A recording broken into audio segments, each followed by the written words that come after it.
The question I have in my head is whether the New York City focus is going to be problematic for people who are not based in New York City in the future. American Express added Wine.com, Goldbelly, as well as Milk Bar as options to the $10 per month dining credit for the Gold Card. In addition, effective as of August 2nd, Box.com as well as Ruth's Chris will stop working for the credit. In this video, we're going to dive through some tips and tricks for each of these options and also why this might matter to you in the future, especially if they start adding other credits. In a lot of ways, most of us and even me might not be their target market. Big favor, give this a thumbs up to help with the algorithm and share this with anyone else who has a gold card who might not know about these changes. Also consider subscribing if you're new here. As most of you probably know if you're watching this, the gold card comes with a $10 per month dining credit that adds into $120 in value per year. This works at Grubhub or Seamless, Cheesecake Factory, Goldbelly, Wine.com, Milk Bar, and also Shake Shack. On kind of an unrelated note and probably poking a bear that I shouldn't poke, the Cheesecake Factory has a pretty low resolution logo. Okay, so let's answer the 4 questions that you probably have in your head.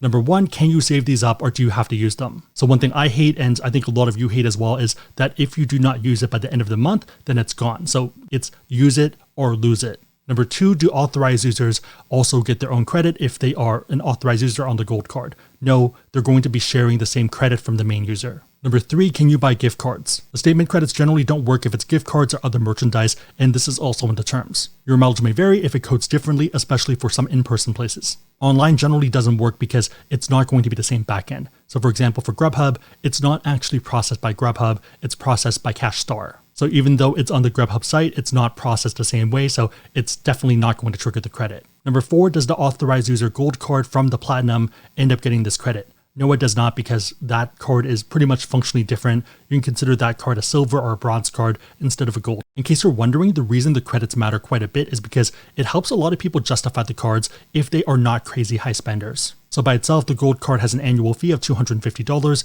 which is pretty hefty unless you are taking advantage of the 4x back categories. So you get 4x MR points back for restaurants worldwide and also 4x for US supermarkets up to $25,000 per calendar year. On top of that, you also get 3x back for flights booked either directly with airlines or on AmexTravel.com. I'd argue the latter one isn't as important as the first two. So by itself, unless you're a crazy high spender, it doesn't really make sense, but the statement credits end up helping quite a bit. So $10 per month dining credit, and you also get a $10 per month Uber credit that we'll cover as well. In total, that's 10 times 12 times 2, that's $240 in credit for a $250 annual fee. So the effective annual fee is about $10. Even if you want to get pedantic about it, and let's say the credits are only worth 90%, I think it's still pretty good. $250 minus $216 is a $34 effective annual fee, which is still pretty reasonable. Reminder that we do have a gold calculator on our website if you do want to play with it. If it's helpful and you want to learn more and you want to support the channel, we do have links on the website, AskSebby.com, and down below in the description box. Make sure that the link is competitive, but otherwise, huge way to support the channel, so thank you guys in advance. Alright, diving into some tips, I think Grubhub or Seamless is going to be the easiest option for most people. The main idea is that they have a giant footprint and also a ton of options to choose from, if not thousands of restaurants. You can obviously order like normal, but one pro tip is that you can actually order it for pickup. So if you have a place nearby, or if you drive back from work and you stop nearby at a place that you like anyways, then do a pickup order and pick it up. That way you don't have to pay for delivery. The only thing to be careful with is that some places do charge you a bit more due to the fact that you're going through Grubhub. So you need to kind of factor that in, especially if the price difference is pretty dramatic. If it's $1 or so, I generally don't care. But if it's, let's say $5 more, then probably a skip, find a different option. For me, at least every month or two, I end up craving Indian. So this is a pretty good use case for the gold credit for Grubhub. One thing that does kind of suck is that you cannot combine multiple gold cards to do one order. So you do have to do separate if you and your player 2 both have a gold card, but I think it's fine. It's annoying, but it works. For Cheesecake Factory, you can either like normal, and I'm guessing that's the intention. If you're someone that wants to minimize the bill and you're looking to just use the credit, I'd look into getting a slice or 2 of cheesecake and getting it to go. Your store might also have Gouda cheese, and let's abbreviate that to GCs. GCs might be available for sale, and those generally trigger the credit as well. The idea being that it's processed by the same machine and it's in the same building and stuff, so it looks like it's any other order and no one really cares. Your mileage may vary though, and this can obviously change, and if you do know what I'm talking about, feel free to leave a cheese emoji. I have a love-hate relationship with Goldbelly. On one hand, I love the idea of the company, but on the other hand, it feels so expensive every time. So they're a way to get iconic regional eats, even if you're on the other side of the US. It's definitely a first world problem, and I may have ordered a whole brisket from Franklin's before. To be fair, that was about £5 and it was for a potluck style dinner, but it was still pretty good. Normally it's about $25 a pound, and in this case ended up being $50, so you're paying 2x the amount. My justification though is that most of the barbecue places near me are pretty bad, and a lot of them just end up using liquid smoke instead of actually smoking it. For most people, I'd say that this one is going to be a skip unless you're really craving something. I think Mandy wanted a Milk Bar cake at some point that we almost got, but we decided not to. On a note of Milk Bar, they are also now a partner with American Express and part of that $10 per month credit.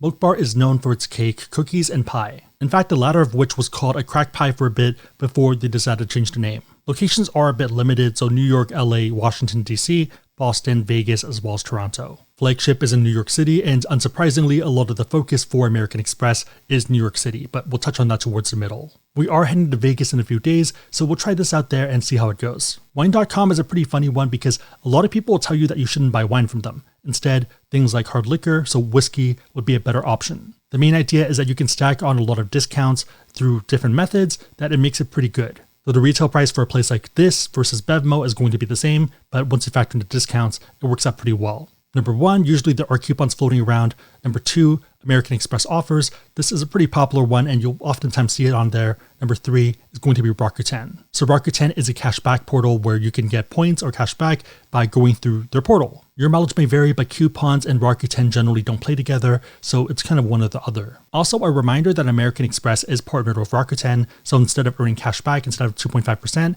you can earn 2.5x MR points. On a side note, if you somehow don't have Rakuten, you can get $30 for spending $30. They have a ton of partners, so I'm pretty sure that there is something there for you. Link will be down below if you want to check it out. The last one is Shake Shack, which is pretty straightforward. Be careful that it doesn't work for stadiums and airports in a lot of cases. Your mileage may vary, but oftentimes it's going to be coded as the stadium instead of Shake Shack. So the reason this doesn't work is because categories and also spend multipliers are pretty much a giant if this then that statement based off merchant and also kind of the category that they're in. I'm 99% sure that my local Shake Shack is the worst one in the world, but I still end up going there sometimes to get a Smoke Shack. So Smoke Shack is basically the normal one plus bacon on top. Whenever I visit New York, I try to go to Shake Shack as well as Xi'an Foods at least once. I also have a pretty cringe story about bringing Xi'an Foods through TSA and getting a lot of weird looks. It was definitely worth it though. On a side note, I will be in New York towards the end of the month for NFT NYC, so if you're in town, if you want to do a meetup or something, then leave a taxi emoji down below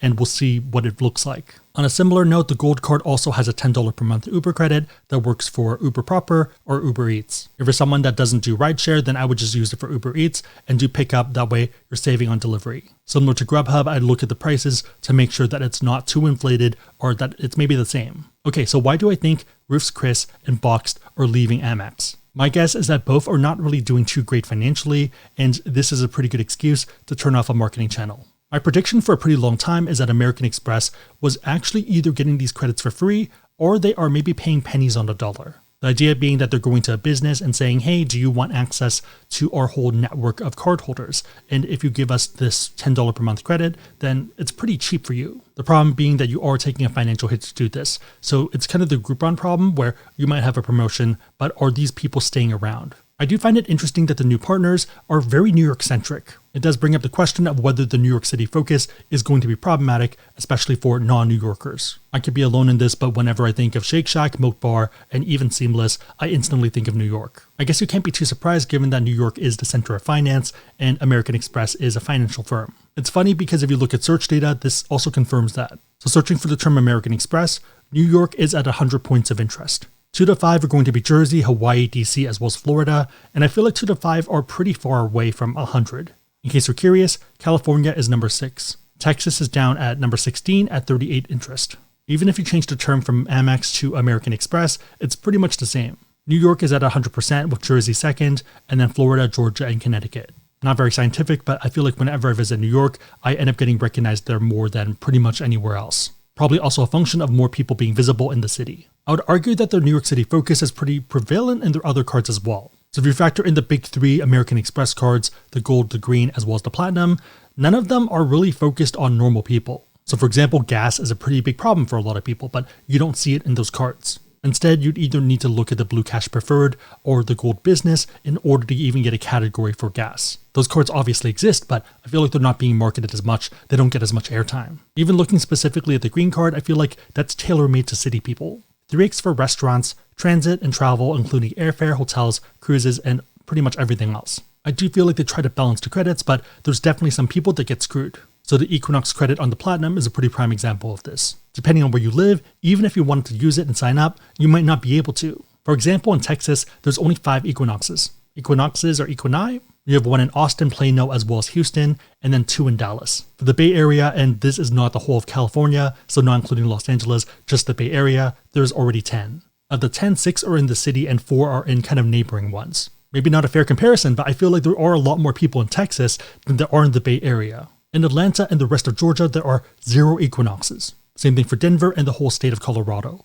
Even Seattle and the state of Washington has the same problem, 0. In contrast, New York City has, drumroll, 17. And to be fair, I have argued both sides of this. In the past, it was a $550 annual fee with $500 in credits, so you had to get value there. Now it's almost a $700 annual fee, but with over $1,400 in credits, so you don't have to use everything. If I could make one change, and I don't think this is going to happen, I would make it so that certain people in the states that don't have these stores would at least get a partial credit or some reimbursement. This wouldn't benefit me because I technically have the choice. There are Equinoxes around me. I just am not signed up to them. But if you're in Atlanta, it screws you over for no reason. Again, I don't see this happening given that it'll cause more drama than it's worth for them, and they're kind of stirring a pot that has already settled, but it would be nice. I feel like I'm in a weird position to be an advocate for some people who don't get heard, so I might as well use it. Anyways, if the cards do make sense for you given the math and the calculators and stuff, and you want to learn more about them, we do have links on the website, AskSebby.com, and down below in the description box.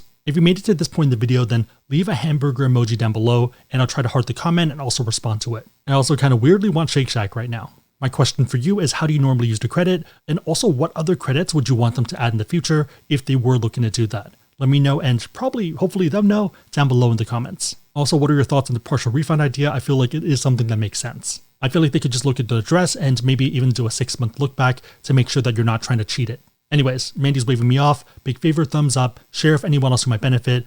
Subscribe if you're new here. Otherwise, hope you guys liked it. See you guys next time.